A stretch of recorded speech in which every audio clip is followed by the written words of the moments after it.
네, 우리 다큐멘터리 비디오 카페 두 번째 이야기 지금부터 시작하도록 하겠습니다. 혹시 뒤에 제 목소리 들리나요? 네, 역시 어디를 가건 뒷자리가 상석이죠. 앞자리보다는. 네. 자, 우리 지난 시간에는 21세기, 그러니까 2015년의 영화를 가지고 다 이야기를 나누었었는데, 오늘은 72년 전의 영화입니다. 1948년도 영화이고, 또 그런 역사적인 긴 시간이 있는 만큼, 오늘 여러분들 보셨을 때 흑백이었죠. 네, 흑백 영화는 정말 다들 오랜만에 보셨을 텐데, 이 자전거 도둑, 아마 제목은 많이 들어보셨을 겁니다. 오늘 여러분들이 보셨던 데시카 감독의 이 영화 말고도 동명의 소설도 있고 지금 뭐 여러 가지가 있습니다. 그런데 우리가 지금 주목해야 될 것 중에 하나는 이 영화가 만들어진 시대적인 배경을 한번 주목을 해봐야 됩니다. 2차 세계대전이 1945년에 종전이 되죠. 그리고 이 영화가 48년에 상영이 되면, 자, 종전되고 나서 3년, 그리고 그 만들어진 과정을 따져본다라면 2차 세계대전 끝나고 폐허가 된 이탈리아를 그대로 담고 있다라는 이야기입니다. 그래서 이 전장의 비참함이 어떠하고 거기서 고통받는 민중들의 삶이 어떤가, 우리가 영화적인 흐름 속에서 아마 직접적으로 이미지화해서 볼 수 있었을 겁니다. 지금 여기 이탈리아는 서구 르네상스를 이끌었던, 문화적으로는 중세 때부터 굉장히 선진국이었습니다. 그런데 2차 세계대전의 주축국 중에 하나죠. 주축국 하면은 독일하고 이탈리아, 일본. 3국 동맹을 맺어서 전 세계를 대상으로 전쟁을 벌였고, 그 전쟁에서 패배함으로 해서 막대한 전쟁 배상금을 물어야 되고, 또 국토는 폐허가 되어 있고, 이런 상황에서 민중들이 맞이하는 삶의 고달픔이 그대로 담겨 있습니다. 자, 우리 오늘 이 비디오 카페를 진행하는 데에서도 기본적인 규칙은 우리 지난 시간하고 동일합니다. 저희가 토크를 진행하는 과정 중에서도 여러분들이 질문하고 싶은 것이 있으면 언제든지 손을 들고 참여를 하시면 됩니다. 뭐 주저하지 마시고 바로바로 참여하실 수 있도록 그렇게 기준을 잡고 시작하도록 하겠습니다.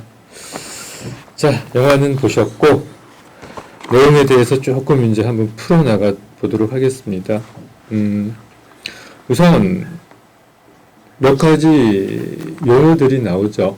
이 자전거 도둑은 굉장히 유명한 영화이고, 이것과 관련된 자료들을 여러분들이 인터넷이나 도서관에서 찾아보면 하루 만에 보기 힘들 정도로 많이 여러분들한테 제시가 될 만큼 많이 분석이 된 그런 영화이기도 합니다. 자, 그런데 자전거 도둑에 대한 비평에서 많이 나오는 용어가 하나, 네오 리얼리즘이라는 용어가 있고요. 또 실존주의라는 두 가지 용어가 있습니다. 그래서 이 두 가지부터 먼저 다루려고 하는데, 그 전에 자, 우리 영화를 담당하신 서승희 선생님께 이 감독에 대해서 좀 설명해 주십사 하는 부탁을 먼저 드리고 다른 쪽으로 한번 진행하도록 하겠습니다.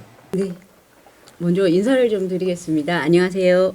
저는 영화평론가 서성희라고 하고요. 그리고 지금 대구에 그 독립영화전용관 5호장이랑 그리고 대구 영상미디어센터 센터장으로 지금 일을 하고 있고요.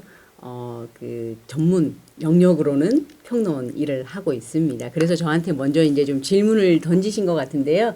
아이고, 저 우리 예쁜 아기도 앉아있는데 이 영화 재밌게 이해했나 오히려 제가 뭐 저 객석으로 좀 질문을 좀 던지고 싶은 그런 생각도 좀 나기도 하고, 또 굉장히 진지하게 지금 뭐 필기도구 들고 계시는 분, 또 질문을 뭘 하실지도 오히려 궁금하기도 해서 아주 짧게 이야기를 빅토리아 데시카 감독에 대해서 뭐 제가 뭐 굳이 설명을 안 해도 너무나 많은 정보가 있기 때문에 잘 아시겠지만 아까도 잠깐 저희 사회자님께서 설명을 하셨지만 1945년 패전국이 이제 세 나라가 있죠.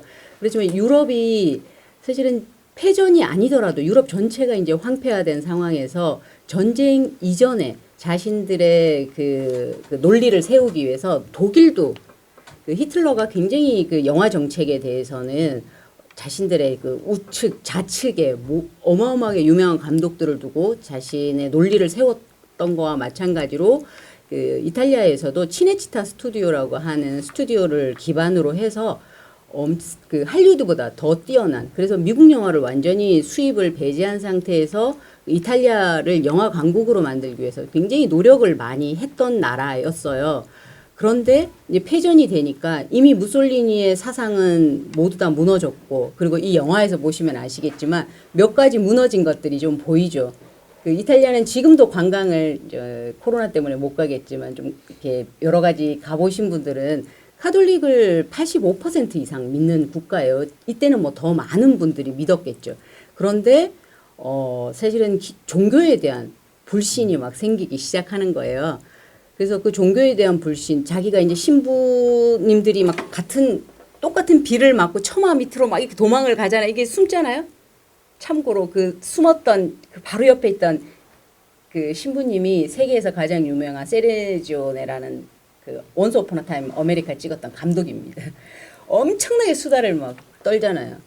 같은 비를 맞아도 어떤 사람은 굉장히 즐거운 사람이 있고, 이게 돈이 없거나 직업이 없는 사람은 너무 우울한 거예요. 막 그 멘붕이 오는 거죠. 그 아들과 함께 막 시선을 두리번 하고 있는 거죠. 그러니까 종교에 대한 불신, 그리고 경찰을 찾아가는데 경찰도 도와주지 않아. 경찰이 그 민생을 봐야 되는데 자기 회의 간다고 전혀 도와주지도 않고, 그 사회 전반에 흔들렸던 모든 것들을 현실적으로 담고 싶어 했던 것이 사실은 이 네올리beralism의 이제 시작인 거죠. 그것에 가장 선봉에 섰던 감독이 빅토리아 데시카 감독인데, 사주로 치면은 영화계에 굉장히 이제 10년 천하 정도가 되는 사조인데, 이것이 이탈리아에서는 55년 정도가 되면 사실은 거의 다 이런 영화의 경향은 끝이 납니다. 그래서 빅토리아 데시카도 다시 말해서 이 정도 한 10년 정도의 천하를 굉장히 유명한, 세계에서 가장 유명한 감독으로 있다가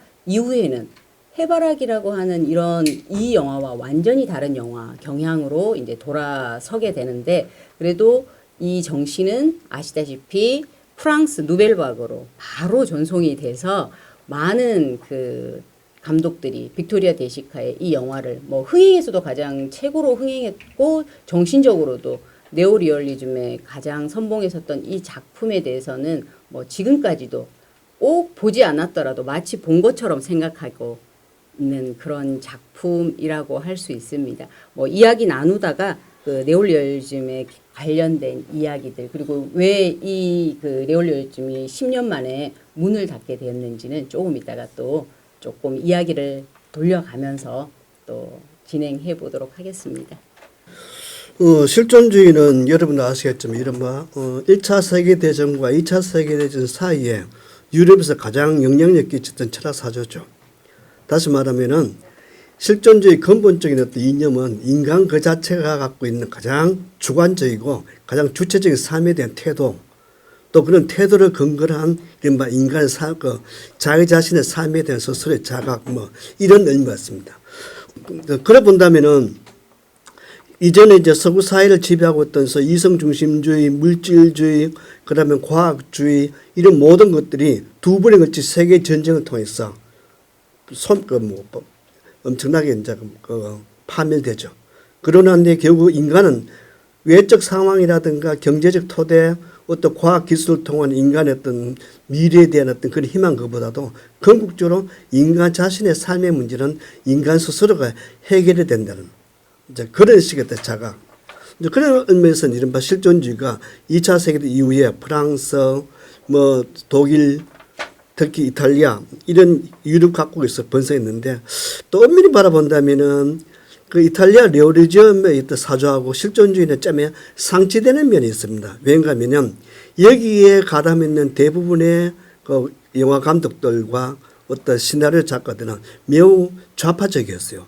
그러니까 2차 세계가 끝나고 난 뒤에 그 소위 우리가 말하는 네오리즘을 주도하는 대부분의 영화 감독들은 이른바 그 근본적인 어떤 이념 자체는 사회 구조에 대한 어떤 그런 어떤 관점 때문에 그래서 우리는 그 실존주의라 불리우는 이런 식의 매우 주관적이고 개체화된 그런 사고방식과 네오리즘의 관여에 있는 이탈리아 감독들의 어떤 그런 정치의식과의 그런 또 서로 상치되는 그런 문제가 사실 없지 않아 있습니다.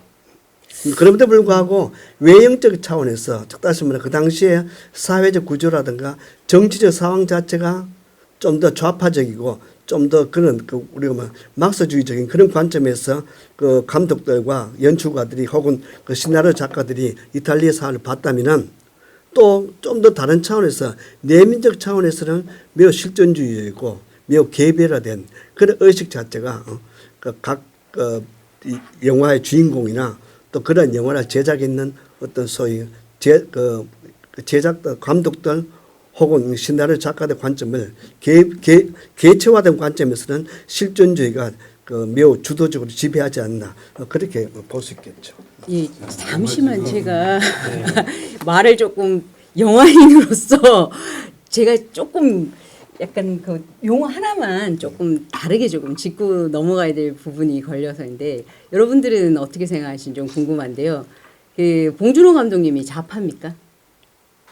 성향상 그럴 수도 있고 그분이 지지하는 것이 사회주의일 수도 있습니다. 근데 그 사실은 현실을 있는 그대로 직시해서 그걸 세상 사람들한테 보여주는 것이 우리 시대에는 굉장히 좌파라는 단어로 굉장히 이렇게 카테고리로 자주 묶이게 되는데 이제 제가 약간 교수님 말씀을 충분히 제가 이해하면서도 그런 오해를 사실은 언어에서 자꾸 이런 오해가 일어나서 저희 극장도 오래전에 한 6년, 7년 전에 이제 블랙리스트에 걸려서 이제 영진이에서 오랫동안 지원을 못 받은 적이 있었는데 이 네오리얼리즘의 빅토리아 데시카 같은 경우도 그 영화에서도 분명히 나오는데 처음에 관공서로 이제 그 도움을 청하러 가요. 경찰서.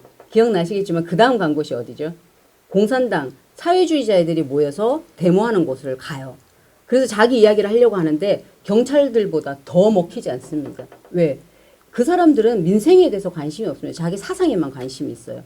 그래서 이 빅토리아 데시카뿐만이 아니라 나중에 그 네오리얼리즘의 계열에 섰던 많은 감독들이 사실은 그 향미주의라고 해야 되나요? 그 미적인 감각을 이탈리아 그 특유의 미적인 영화들을 찍는 감독으로 전부 전향할 수밖에 없었던 이유가 네오리얼리즘의 단절도 있었지만 이 감독 자체가 사상이 좌파였다라고 하기는 굉장히 어렵습니다. 결국은 내가 이쪽 사상에서도 옳지 않다고 생각했지만 다시 말해서 무솔리니 치하도 옳지 않다라고 생각했지만 내가 다시 도움을 청하러 갔던 사회주의 사상들도 전혀 우리 민생에는 도움이 되지 않더라.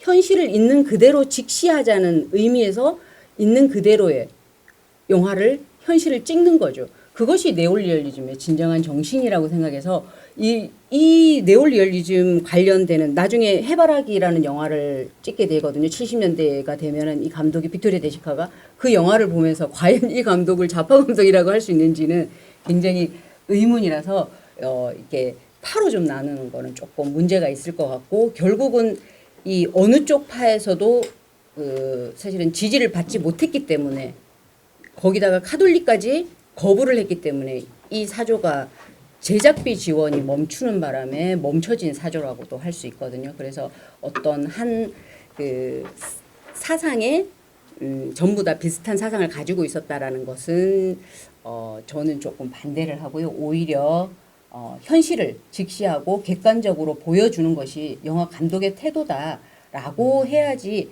지금 오늘날의 한국 사회의 현대 감독도 뭐 이렇게 막 그냥 쉽게 좌파 감독이지 않냐라고 이야기해서 이렇게 사상을 나누는 것은 조금 위험하지 않나 이런 생각이 들어서 제가 바로 이야기를 좀 받았습니다. 그런데 이제 이탈리아 네오리즘이 언제 시작했고 언제 끝났냐에 대해서는 많은 논쟁이 있는데 보통은 로세리니의 무방무 도시부터 시작이가 그다음에 끝나는 것이 맹데시카의 움베르토 D까지 보통 이야기합니다. 그 기간에 10년 정도인데 왜 그렇게 일찍 끝났는가 하면은 이탈리아 자체에 어떤 뭐 여건이 있지만 가장 큰 것은 미국 영향이었습니다. 미국은 이른바 마샤플랜 통해서 영국, 프랑스, 이탈리아, 독일, 특히 독일이 대표적이죠. 독일은 소위 동서독이 분리되면서 이른바 소위 서독, 그 다음에 서베를린을 자본주의의 하나의 쇼윈도로 하면서 적극적으로 지원해줬고 이탈리아도 예외가 안 했습니다. 그래서 그 당시 미국은 이른바 이탈리아에서 계속 만들어진 이런 이탈리아 사회의 어떤 그 모습을 가르친 그런 그 시대 상황을 그리내는 이런 영화를 계속 압력을 줬어요. 가능하면 그런 영화 만들지 말란 거예요. 그러고 가능하면 이런 영화를 빨리 끝내라. 다시 말하면은 마샬플랜 통해서 이탈리아 너것들이 미국으로부터 계속 경제 지원을 받고 싶다면은 유달리 그런 영화를 많이 만드는 이탈리아의 어떤 영화 풍토를 바꿔야 된다.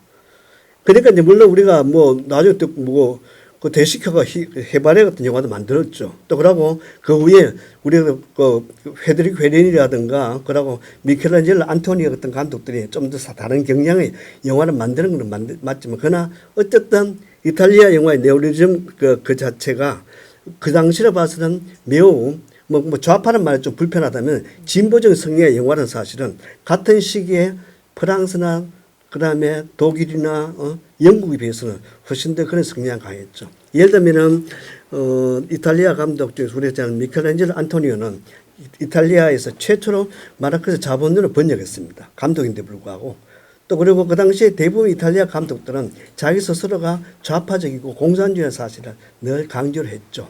물론 이제 그런 상황 속에서도 그 예외된 감독도 없지 않았습니다만. 그러니까 어쨌든 이탈리아 영화 갖고 있는 그런 식의 독특한 성격, 독특한 색깔 그 자체가 어떤 이념적인 문제로부터 분리될 수 없다는 사실은 그건 뭐 좀 상식적인 이야기입니다. 알겠습니다. 자, 이제 두 번째 이제 우리 핵심적인 주제에 대해서 두 분께서 어떻게 풀어나가실 것인가 이 질문인데, 네, 이제 지금까지 말씀드린 거는 이제 영화 주변부의 배경에 대한 내용이었고, 이제 스토리들을 따라가면서 한번 구체적인 내용을 이야기해 보도록 하겠습니다. 자, 우리 지난번에 봤던 나다니엘 브레이크, 여기에 다니엘과 오늘 자전거 두 개 나왔던 안토니오 리치 두 사람의 공통점이 뭡니까? 네. 두 사람의 공통점이 지금 일자리를 잃었다라는 얘기죠. 물론 차이점은 한 사람은 가장이고 한 사람은 책임질 수 있는 그런 가족이 있지 않은 차이가 있지만 두 사람은 2015년도에 다니엘과 1948년도에 안토니오의 기본적인 공통점은 일자리를 잃었다. 다시 말해서 경제력을 상실한 가장이 가정에서 그리고 사회에서 어떤 위치에 처하게 되는가. 우리 영화 속에서 한 흐름 속에서 여러분들도 아마 느끼고 했던 부분들이 있을 텐데 이 부분은 간단하게 안토니오의 입장을 한번 설명을 해주시면 어떡합니까? 이 영화 주인공 한 집안의 가장이요. 나름 괜찮은 사람이었는데 자 실업자가 되었습니다. 이 사람에 대한 사회적인 여러 가지 시각도 있고 본인이 느끼는 그 처절한 어떤 감정들도 있는데 자 이것을 우리가 그러면 그 안토니오의 입장이 되어서 1948년도에 서 있다라면 나는 지금 이 상황을 어떻게 이해해야 될까? 그 나다니엘 브레이크랑 사실은 비교할 수 없는 약간 여러 가지 사회적 여건이 있는 게 그 나다니엘 브레이크를 좀 보신 분들은 아시겠지만 사실은 먹고 사는 것 자체가 생존의 문제와 완전히 직결되어 있는 상황은 아니에요. 저희도 지금 물론 이제 아사를 하는 정말로 분이 계시지만 아사를 하면은 바로 뉴스가 됩니다.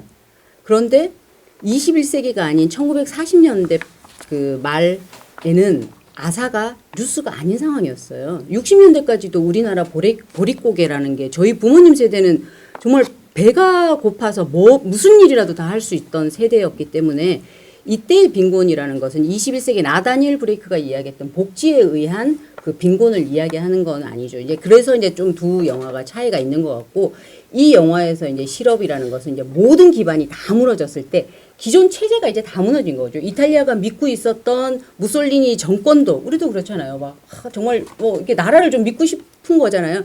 그 정권도 일순간에 무너져 버렸고 그리고 오랫동안 믿어오던 종교도 완전히 무너지고 사회 시스템 자체가 완전히 무너진 상태에서 그 일자리 수는 절대적으로 이제 부족했을 때 그 나라가 정비가 되기 직전이 이제 그런 상황에서 이 안토니오가 할 수 있는 일은 뭐 정말 엄청나게 보시면 아시겠지만 그 인력 시장에서 수백 명 중에서 내가 이제 발탁이 되는 그런 상황인데 그것조차도 여의치 않은 것을 통해서 이제 자기의 사연들을 이렇게 풀어나가는 건데 다시 이제 이 실업을 조금 배경과 이야기를 조금 하면 항상 자기 나라가 가장 어려울 때가 묘하게 영화 산업은 가장 잘 나가는 영화를 내보낸다.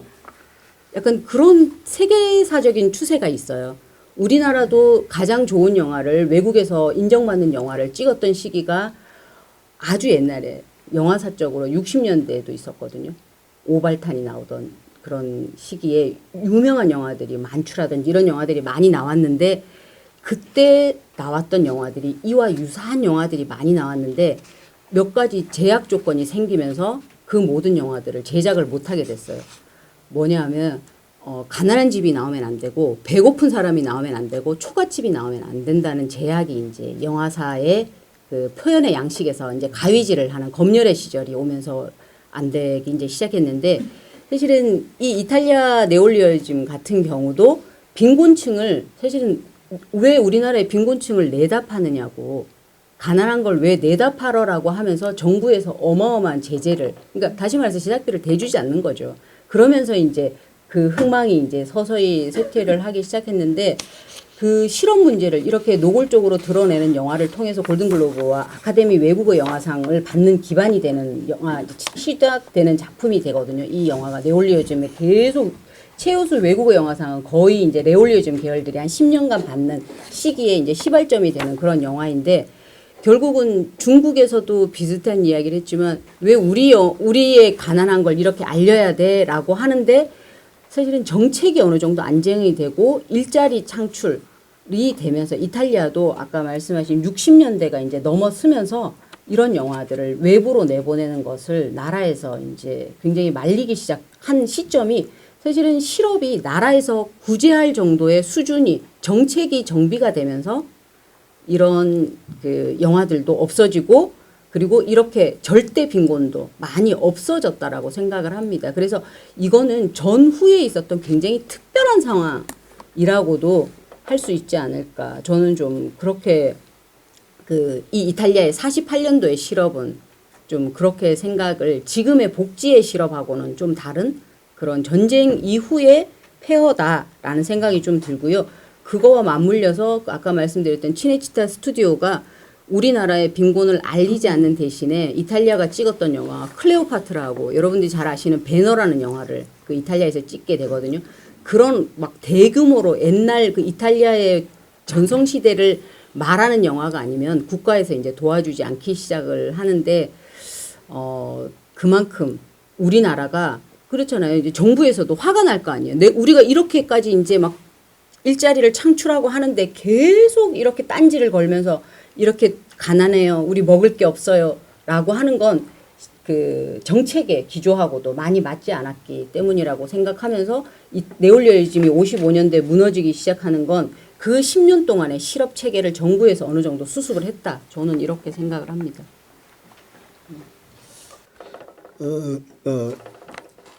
요 연세대학교 출판부에서 나왔는 세계 영화사 강의라는 책에 보면은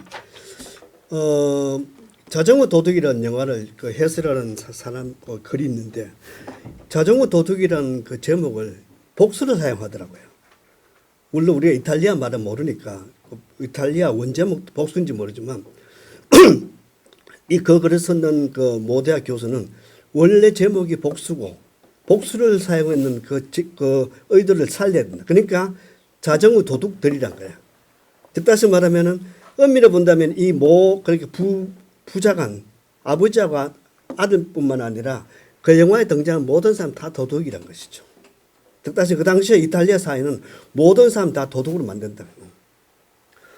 그래 바라본다면은 이 영화에서 나오는 많은 등장 인물들, 특히 교회, 아까 했죠. 신부 이야기. 비 오는데 막 그 신부들 서 있는 모습, 그런 이상한 종교 빵몇 쪼가리 주면서 예배에 참여에 독려하는 종교단체, 뭐 등등등등등.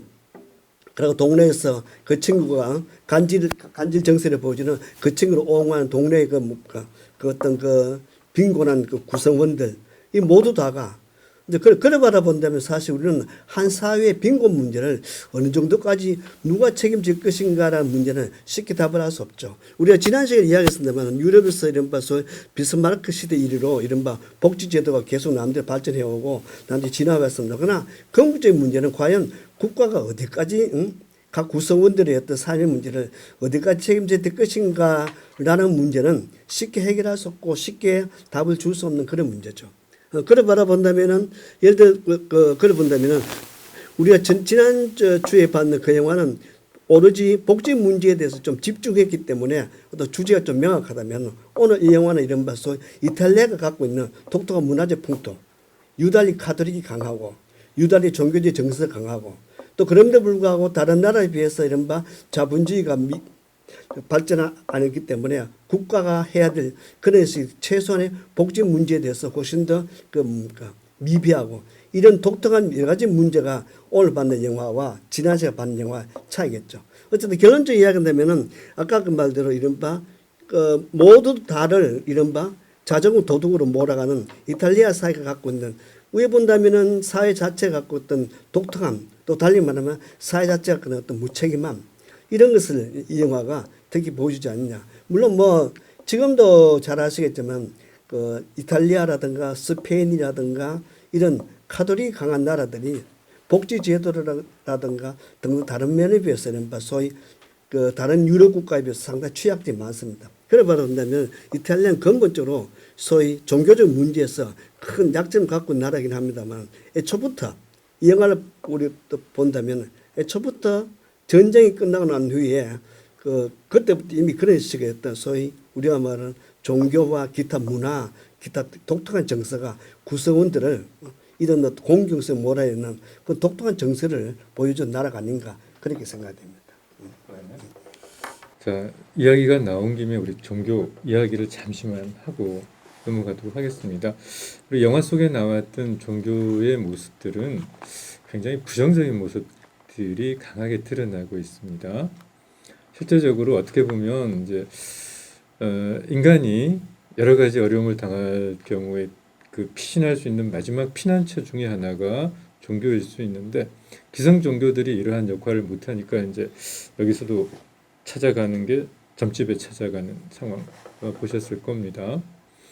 그러니까 항상 이제 그 무당들을 비판하는 사람들은 그 무당들의 말은 애매모호하기 때문에 코에 걸면 코걸이, 귀에 걸면 귀걸이 이렇게들 이야기를 하는데 자 그래도 이렇게 마지막 하나의 어떤 지푸라기라도 잡으려는 심정으로 이렇게 민중들이 매달리게 되는 기성 종교가 해결해주지 못하는 영역에서 이런 어떤 그 비신앙적인 아니다 이런 뭐 점집을 찾아가고 이렇게 하는 상황들에 대해서 우리가 어떻게 봐야 되겠습니까? 사실 우리나라도 지금 상당히 승행하는 그 흐름 속에 있거든요. 저는 굉장히 이건 개인적인 생각인데 이탈리아가 우리나라랑 기질도 좀 비슷하고 이게 하는 여러 가지 선택의 행동 태도들이 되게 다혈질 뭐 이런 걸 보면 이탈리아 사람들이 굉장히 좀 비슷하다라는 느낌을 좀 많이 받아요. 그 물론 우리나라랑 또 뭐 기본적으로 다른 거는 사실은 굉장히 강한 오래된 그 카톨릭의 그 기반에 있다라는 거는 조금 다르긴 하지만 결국은 다시 카톨릭으로 대부분 다 돌아갔으리라고 짐작을 해요. 뭐 이제 꼭 믿으러 다니진 않더라도 아마 그 설문조사하면 다 카톨릭 체크하겠죠. 지금도 뭐 85% 넘는 비율이 나오니까 거의 절대적이라고도 할 수 있을 텐데 결국은 한번 흔들리고 나니까 우리 집이 폭격 한번 맞았으면 카톨릭에 대한 일단은 한 번의 불신을 분명히 할 거라고 생각을 해요. 나는 그렇게 기도를 했는데 당신은 왜 나한테 어떠한 대답도 해주지 않느냐라는 의심을 아마 했을 것 같아요. 그러면서 이 그 안토니오도 처음에는 부인이 당신 직업 가지게 될 거야 라면서 복채라고 하죠. 우리나라 점집에 가면은 이제 복채를 주러 갈 때는 100% 이제 그 부정을 합니다. 한국 사회도 그 가보신 분들은 아시겠지만 요즘 남성분들 많이 오신다고 하시는데 예전에는 좀 여성분들보다는 좀 부정을 많이 하죠. 난 절대 그런 거 믿지 않아. 그 말 뭐 이어령 비어령 하는 거잖아. 그러니까 안 믿는데 결국은 자기가 코너에 딱 물리니까 사실은 종교에도 믿을 수 없고 모든 거에 자기를 의탁할 곳이 없는 상황에서 물어볼 것이 답답하니까 근데 결국은 한마디로 우리나라로 말하면 점집인 거죠. 거기 가서 믿는데 아 정말로 그 사람 맞춘 것 같은 생각이 저는 좀 들더라고요. 지금 당장 뭐라 그러지? 지금 당장 찾을 수 있으면 있고 아니면 영영 못 찾는다. 사실은 그대로 됐잖아요. 그런데 사실은 그 말이 또 하나도 안 맞을 수도 있어요. 그 점집의 묘한 매력이 약간 그렇게 모호하게 말하는 언어 유희의 장난을 하는 그런 게 아닌가라는 생각이 드는데 그런 면에서 인간이 얼마나 나약한 존재인가. 사실은 어떤 것도 믿을 수 없는 지금 이 상황에서 우리가 남은 건 뭔가라고 했을 때 아까 말씀하신 그 도둑이 될 수밖에 없는 상황도 비슷했지만 결국은 아들 손을 잡을 수밖에 없고 그 뭐 많이 그런 기본적인 건 조금 이제 얘기를 좀 하면 네오리얼리전 같은 경우는 이제 극사실주의보다는 조금 더 현장감 있는 것에 강조를 하기 때문에 배우들이 뭐 아시다시피 그 남자는 잘생겨서 영화 배우인가 뭐 이렇게 생각하실 수도 있는데 철강 노동자하고 그 아이는 신문 배달을 하던 그 불황아들을 이제 데리고 온 건데 유일하게 이 영화에서 엘리트가 그 부인입니다. 기자거든요. 원래 직업이 그 기자를 데려왔는데 가장 비주얼이 기자 같지 않고 가장 현장에서 아줌마 같은 느낌의 그런 분이신데 그 마리아가 48년에 우리나라도 비슷했겠지만 자기 남편이 경제적으로 기반이 흔들렸다고 해서 아마 그 불신을 했거나 이 가정이 흔들렸을 거라고 저는 생각하지 않습니다. 사실은 그게 좀 궁금해요. 이 네올리즘 영화에서 가장 중요한 핵심 그 관람 포인트가 엔딩을 당신은 어떻게 보셨습니까?가 사실은 여러분들의 영화를 보는 가치관일 수도 있거든요. 저들이 과연 잘 살았을까?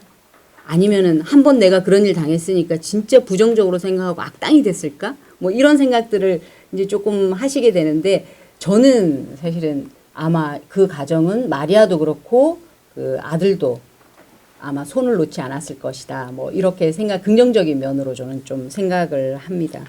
우리가 합리적인 종교 신앙이라고 하는 체계 속에 들어와 있는 그런 종교와 다르게 무속이나 이런 우리가 흔히 미신이라고 하는 부분들에 인간이 기대게 되는 기본적인 심리는 아무래도 뭔가 꽉 막혔다라는 그 느낌을 받을 때이지 않겠습니까?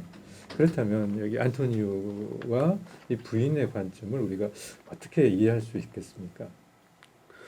우리가 예를 들면 그 막스 베버식으로 바라본다면은 주술로부터의 어떤 벗어남이 근대 자본주의 내지 근대 개봉주의 가장 중요한 토대겠죠.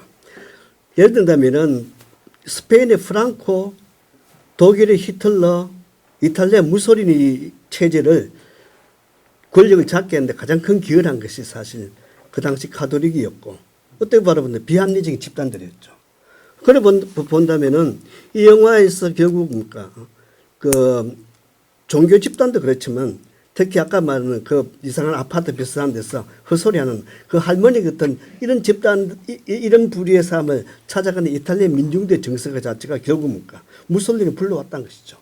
그래 바라본다면은 종교는 어떤 식이든지 그 정도의 차이는 있지만 어차피 비합리성과 우리가 말했던 그런 아까 비논리성을 가지고 있는 것은 당연하고 아마 모르겠습니다. 내가 개인적으로 대식하에 어떤 신앙이야 종교 의식에 대해서는 잘 모릅니다만 그 당시 대부분의 네오리얼리즘을 주장했는 대부분의 영화 감독들과 연출가들은 아마 종교에 대해서 매우 부정적일 겁니다. 쉽게 말한다면 적어도 이들의 영화에서 나타난 공통된 관점은 종교적인 비합리성은 결국 한 사회를 진정하게 개몽 내지 진정한 발전을 나아가는데 별로 도움이 안 된다는 결론. 그나마 이 당시 영화의 공통된 현상이죠. 영화 속에서 이제 감독이 이러한 종교나 그 다른 신앙적인 측면에 대해서 굉장히 부정적인 관점에 서 있을 거다라는 말씀을 이렇게 해주셨는데 약간 결이 다른 거 느끼시죠, 두 분이? 네. 서승희 선생님께서 지금 결말 이야기가 나와서 이건 제가 뒤쪽에 한번 질문 드리려고 했는데 미리 한번 말씀을 드려보겠습니다. 영화 보셨지만 결말이 뚜렷하지 않습니다. 도대체 무슨 말을 하려고 지금 저 정도에서 멈췄을까? 그럼 과연 그 이후에 어떻게 되었을까? 저 같은 경우는 문학 작품이나 영화 같은 데서 결말을 열어놓는 것은 굉장히 무책임한 행동이다라고 생각을 하고 책임지기 싫으니까 혹은 힘든 것을 피해가기 위해서 이렇게 하지 않나 이런 생각을 하는데 이 영화의 결말 부분에 대해서 두 분이 각자의 관점에서 긍정적으로 옹호를 하시든지 안 그러면 이 부분은 좀 에러인 것 같다 이런 관점이 계시는지 한번 말씀해 주시면 좋겠습니다. 오히려 저는 객석에 계시는 분들이 어떻게 바라보셨는지가 조금 더 궁금하기도 하고요. 아까도 뭐 말씀드렸다시피 저는 굉장히 긍정적으로 아마 가정 해체가 되지 않았기 때문에 이것은 그래도 삶은 계속된다. 아마 그 가족은 잘 살 것이다. 저는 뭐 그렇게 생각을 하는 것으로 저는 마지막에 엔딩을 그렇게 해석을 했습니다. 근데 이제 뭐 열린 결말 중에도 뭐 아까 말씀하신 대로 뭐 무책임하다고 생각할 수도 있는 어떤 선택을 하지 않은 감독이 있는데 빅토리 제시카 같은 경우에 네올리즘 계열의 영화들은 사실은 어떤 선택도 하지 않는 건 인생이라는 것은 있잖아 틀이 없어. 그냥 인생이라는 것은 이렇게 계속 힘든 쳇바퀴와 같은 거야 라고 이야기를 하는 네올리얼리즘에서 그 마지막에 뭐 갑자기 자전거가 나타나서 해피엔딩으로 끝나게 한다든지 아니면 완전히 뭐 그 새드 무비로 뭐 누군가를 죽여버린다든지 하는 일을 하는 것 자체가 네올리즘에 맞지 않기 때문에 아마 이 네올리즘 사조에는 가장 적합한 결말이 아니었나라고 생각을 하면서 저는 뭐 제 나름대로 해석은 그래도 삶은 계속 되지만 아마 이 가정은 그 다음에 또 다른 직업을 위해서 뭐 더 팔 거 있는지를 집을 좀 살펴보지 않았을까 그렇게 생각합니다. 예를 들면은 다니엘 브레이크하고 시대가 좀 다르긴 합니다만 다니엘 브레이크는 사실 엄밀히 본다면 뭐 혈연이 섞인 것도 아니고 그냥 우연히 만난 나이 많은 노인과 젊은 어떤 그 아주머니와의 어떤 그런 관계죠. 근데 불구하고 어떻게 바라본다 물론 마지막에 죽음으로 귀결됩니다만 매우 정서적으로 서로 공감할 수 있는 그런 관계를 가죠. 근데 비해서 자전거 도둑은 쉽게 말해가 아버지와 아들이라는 혈연 관계 그런 관계로서 영화가 마지막 귀결된다면서 이탈리아 특히 유럽 여러 나라 중에서도 이른바 가족주의 내지 혈연주의가 매우 강한 나라죠. 가장 대표적인 게 바로 마피아죠. 마피아라는 조직을 바라본다면은 물론 그 시실리 섬이라는 독특한 어떤 공간적인 특징도 있지만 이탈리아 사람들이 가족 내지 가정에 대한 어떤 그런 식의 어떤 애착이 유럽 국가 중에서 유달리 강하다는 사실 우리 모두가 잘 알고 있는데 그래서 그것이 떳떳 바라본다면은 이탈리아 사회가 갖고 있는 가장 문제점 해결하지 못한 중요한 정서적 토대가 되기도 합니다.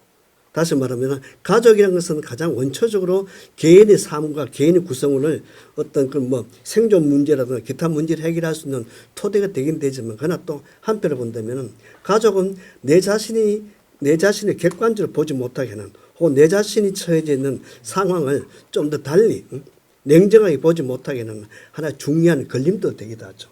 그래 바라본다면 이탈리아가 같은 유럽 국가 중에서도 그런 또 사회적 문제라든가 그런 식의 문제 아직까지도 다른 북유럽이라든가 다른 이웃 국가인 프랑스나 독일에 비해서 그런 문제가 아직까지 많이 남아있다는 사실은 이런 가족주의 내지 혈연주의에 대한 어떤 그런 식의 집착의 결과가 아닌가 저는 그렇게 생각합니다.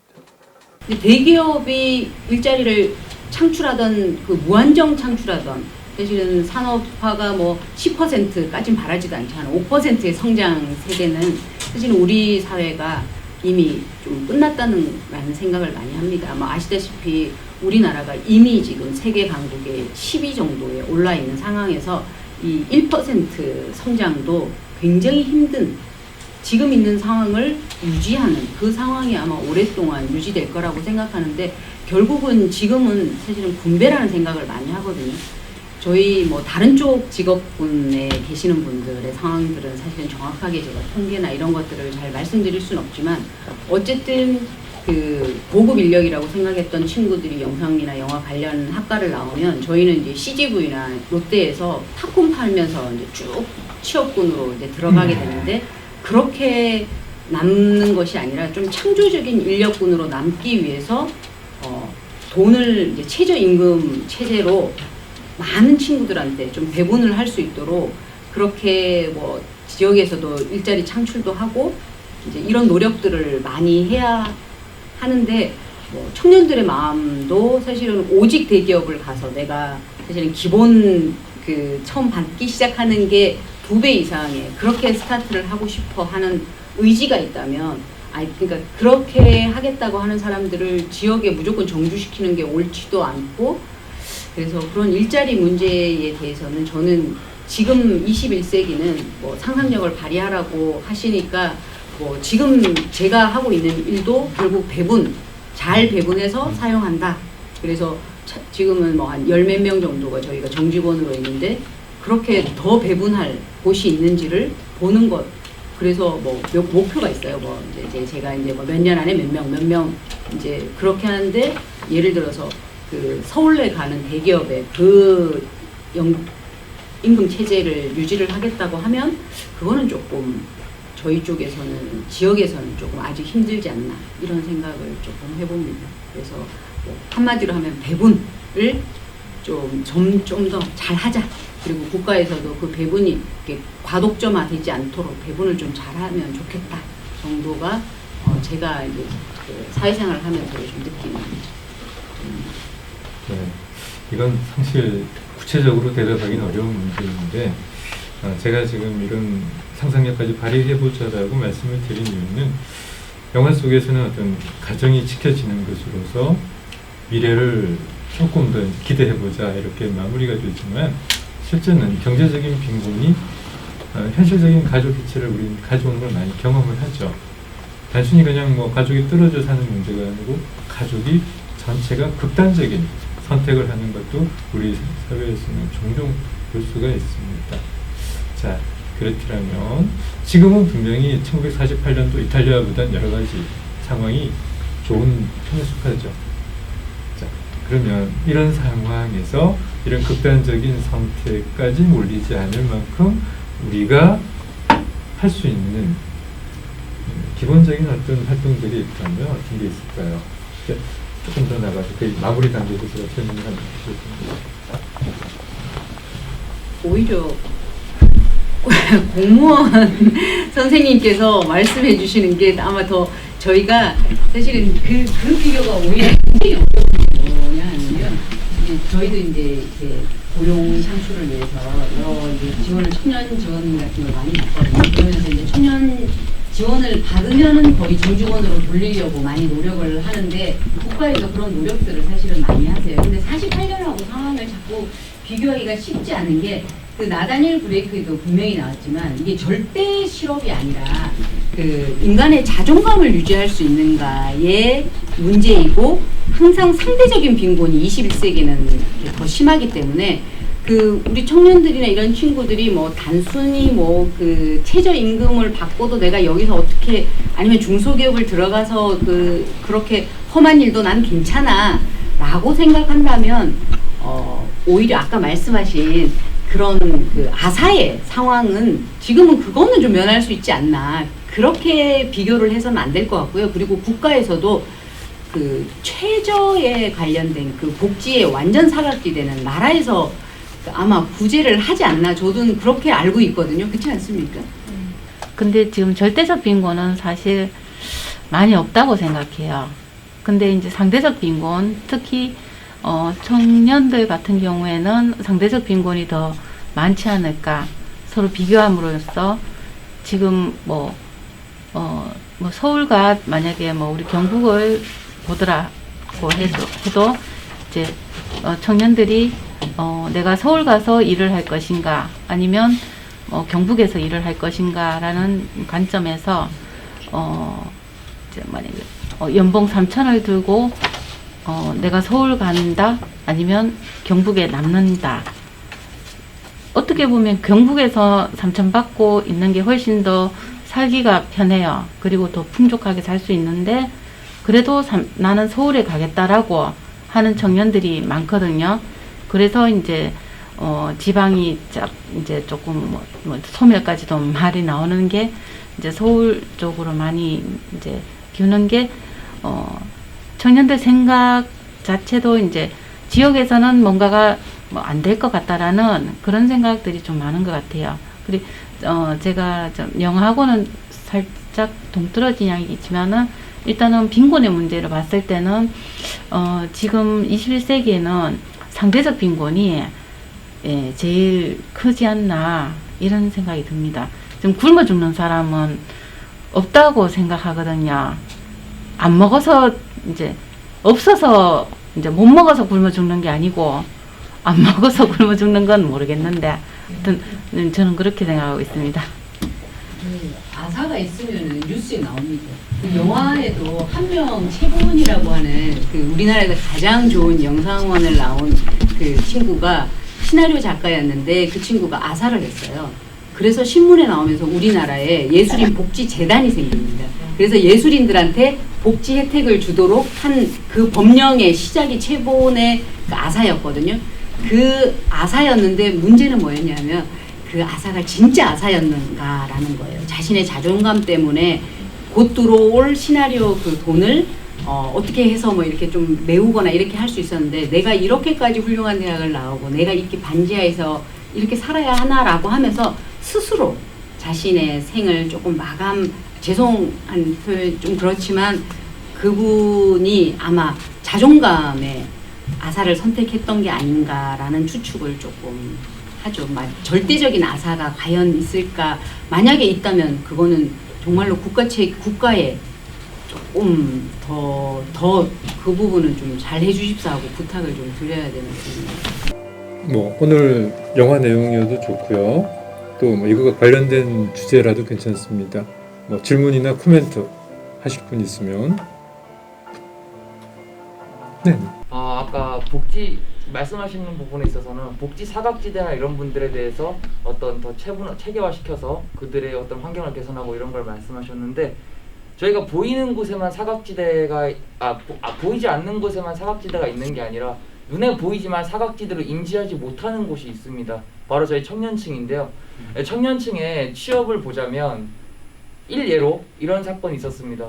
모 대기업 은행이 있었습니다. 그 은행에서 블라인드 제로 취업을 알선을 했는데 취업 성공한 사람들의 특징이 뭐였냐면 그들의 그 배경이 있었습니다. 아까 48년도 영화에서 봤듯이 그 사람은 도배공으로서의 기술이 있음에도 불구하고 이 자전거, 단순히 자전거라는 건 거기서 표현하는 자전거는 제가 해석했을 때 그 자전거는 배경을 의미하는 것 같았습니다. 이 사람이 아무리 기술이 있고 능력이 있다 하더라도 그 자전거라는 것 때문에 그 이동수단이라는 것 때문에 결국 그 일을 할 수 없게 돼버렸다는 겁니다. 돌아가서 그 은행 얘기를 다시 하자면 그들의 부모 역시도 은행의 VIP 고위 관료층이었거나 혹은 되게 고위직 어떤 공무원의 자녀들이 대부분이었다는 겁니다. 그래서 이걸 감사에 들어갔습니다. 국가 차원에서 감사에 들어가 본 결과 여기서 밝혀진 게 뭐였냐면 능력의 차이는 그닥 볼 수 없었고 오히려 떨어지는 사람도 있었다는 겁니다. 그럼에도 불구하고 이들이 취업에 성공을 했고 취업을 되지 못한 사람 중에 일부 어떤 청년은 자신이 아까 말씀하셨던 것처럼 그 능력이 있음에도 불구하고 그 능력을 위해서 정말 열심히 노력했음에도 불구하고 그 능력을 부정당함으로써 결국 극단적 선택까지 시도하는 그런 사건이 있었어요. 근데 그 후에 이제 사후에 처신이 되게 중요하죠. 국가 차원에서 감사까지 들어갔는데 결국 그때 인사 채용을 했던 그 담당자들은 그냥 보직만 이동되고 부서만 이동해서 다시 정상적 근무를 하고 있었고 그 사람들이 또 그 직무에 갔을 때 그들이 또 그런 행태를 안 할 거라는 그런 보장도 없는 상황에서 그렇게 계속 근무를 한다면 이런 악순환은 계속 반복될 수밖에 없습니다. 아까 서성희 그 평론가님께서 말씀하셨던 것처럼 가족에서 희망을 찾는다 너무 국한되어 있다고 저는 생각을 해요. 사실은 이건 가족이라는 소수의 어떤 소수의 어떤 그 소극적 집단에서는 해결을 할 수 없는 부분이라고 생각합니다. 따라서 국가적 차원에서의 좀 더 적극적이고 규모적이고 좀 더 체계화된 그런 감시 시스템이라든지 그런 노력을 통해서 이런 부분들을 개선하지 않는다면 결국 그냥 일부 어떤 집단의 노력 혹은 어떤 일부의 어떤 시각적 어떤 소외된 계층만을 위한 이런 정책만을 펼친다면 이 문제는 해결할 수가 없다고 저는 생각을 합니다. 이건 어디까지나 저희 청년층의 입장에서만 말씀을 드린 거지만 이런 보이지 않는 어떤 눈에 보이지만 인식할 수 없는, 그러므로 우리가 보이지 않는다고 착각하는 이런 사각지대 역시도 충분히 고려돼야 된다고 볼 수 있다고 저는 생각을 합니다. 네, 이상입니다. 그래서 엄마 찬스라든가 아빠 찬스 같은 우리 사회적 문제는 단순히 정책적인 차원에서 끝날 수 없는 문제죠. 그런 것은 결국 정책 문제가 아니라 정치 문제로 옮겨야 됩니다. 다시 말하면은 우리 사회 구성원들이 그런 식의 어떤 부조리가 갖고 있는 도덕적인 어떤 윤리적 문제라든가 또 사회 구성원들이 갖고 있던 마인드의 어떤 문제, 이런 문제로 같이 공감하면서 그 문제를 어떤 사회적 이슈로 만들 수 있는 그런 정서적인 어떤 일치감이 필요하죠. 그러니까 방금 말씀하신 그런 문제가 우리 모두가 마음속에 갖고 있으면서 왜 하겠노, 뭐 우리 그때 그 무력한 개인들이 이런 문제를 어떻게 해결하겠노라는 식으로 좌절해 버리면 그런 문제 영원히 존재하겠죠. 그래 바라본다면은 그런 문제를 어떤 식으로든지 예를 들면은 꼭 뭐 우리가 그걸 가지고 뭐 기꺼이 나간다보다도 어쨌든 그런 식의 문제를 어떤 정치적인 문제로 또 이슈함으로써 우리 사회가 좀 더 그걸 구체화할 수 있는 그런 방법도 동시에 생각하는 것이 중요하지 않나 그렇게 생각합니다. 청년 문제 같은 경우는 답이 정말 없다라고 생각했는데 지금 말씀하신 그 부분은 정말 해결되는 것이 의외로 쉽지 않을까라는 생각이 들기도 해요. 의외로 쉽다라는 이게 시간적으로 빨리 된다라는 것이 아니라 사람이 사고가 바뀌는 건 어느 순간에 굉장히 빠른 시간 내에 바뀔 수도 있거든요. 한 세대가 걸릴 수도 있지만 굉장히 빠르게 바뀔 수도 있다고 생각하는데 저는 지금 앉아 계신 분의 이야기만으로도 내가 뭔가 잘못 생각한 점들이 있었구나라고 반성이 돼요. 왜냐하면 아까 말씀하신 엄마 찬스, 아빠 찬스 쓰는 것이 사실은 저희 정도만 세대가 돼도 자기 자식 문제니까 저럴 수 있었겠지라고 하는 것이 한국 사회의 전통적인 지금까지 오랫동안 이어온 생각이었다면 사실은 그것이 지금 청년의 문제의 가장 심각한 핵심 문제라고 생각해달라고 말을 하고 모든 사람들한테 그렇게 해야 한다라고 인식이 되면 우리 사회가 훨씬 더 좋아진다라는 거잖아요. 그 인식 변화를 위해서 최소한 저부터라도 나갈 수 있을 것 같고 두 말 안 하고 지금 청년 세대는 대부분 그 생각을 아마 공유하고 분노할 것 같아요. 그 군대 문제도 사실은 놀랄 만큼 응집력이 있잖아요. 그 왜 무슨 가수죠? 한 명 그 군이탈 아니 군대 간다고 했다가 안 간 친구에 대해서 스티브 유에 대해서 굉장히 전 국민이 제재를 가해야 한다라는 공감대를 형성하듯이 아까 말씀하신 그 부분에 대해서도 저 정도의 세대에도 그 정도 정치 권력에 있는 사람들이면 그래 맞아 뭐 부모니까 그럴 수 있지라고 생각하는 그 사고를 저부터 더 뜯어고치고 이런 자리에서 항상 이야기하고 청년들이 이거 잘하시잖아요.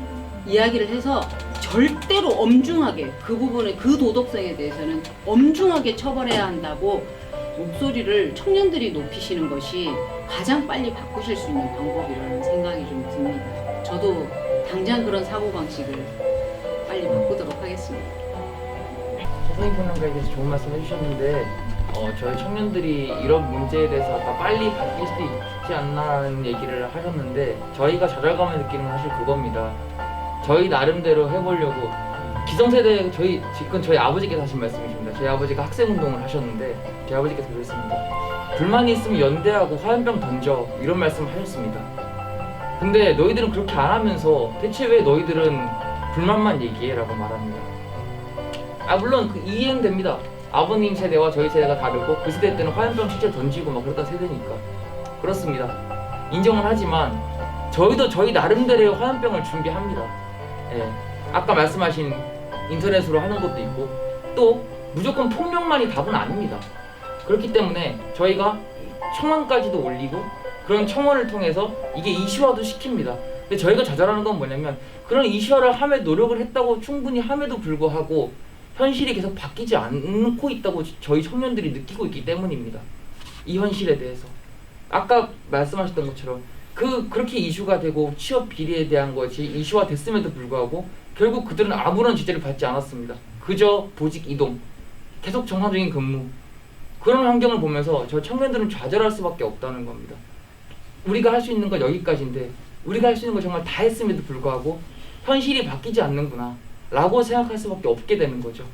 그러면 더더욱 이런 좌절감에 빠지게 되고 이런 매너리즘에서 헤어나오기가 쉽지가 않다는 겁니다.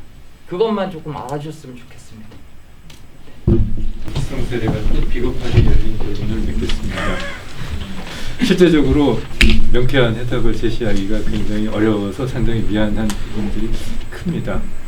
그런데 그렇다고 또 가만히 주저앉아 있다고 해서 해결될 문제는 아니고 또 끝까지 두드려야 될 부분도 또 분명히 남아 있습니다. 네, 오늘 우리 두 번째 비디오 카페 마무리하면서 두 분 패널께 박수 한번 더 크게 부탁드리겠습니다. 감사합니다. 다음 주 또 이 시간에 뵙도록 하겠습니다. 수고하셨습니다.